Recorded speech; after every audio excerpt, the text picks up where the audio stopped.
quelques différences avez-vous remarquées entre l'enseignement en France et en Allemagne, ou encore entre le quotidien français et allemand?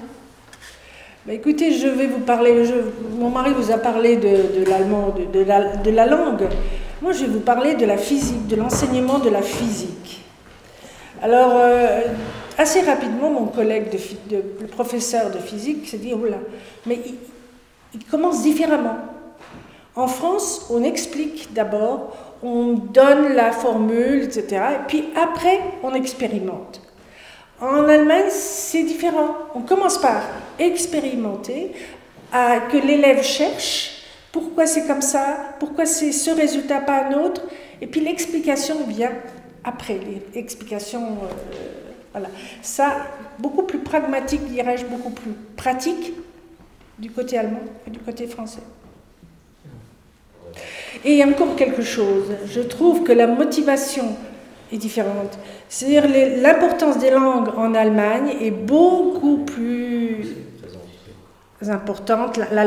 Les langues étrangères sont beaucoup plus importantes qu'en France. Et ça, c'est une très mauvaise chose. Ça aussi. Quelle opinion vos élèves ont-ils partagé sur la méthode d'enseignement du quotidien allemand?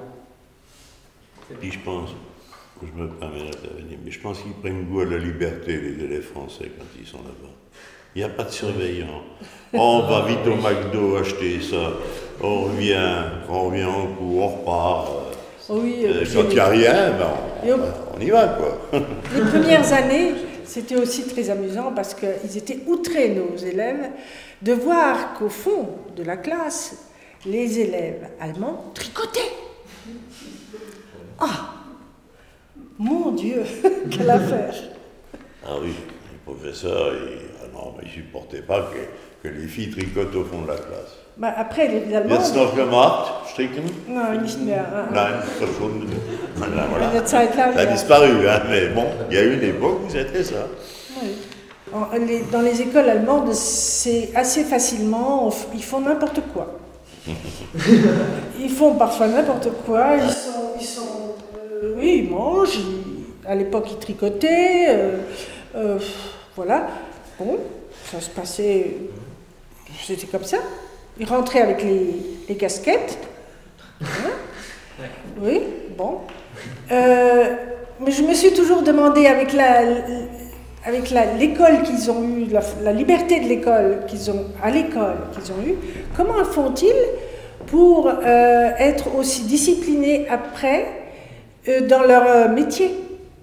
Et je pense que c'est l'école d'apprentissage qui fait beaucoup.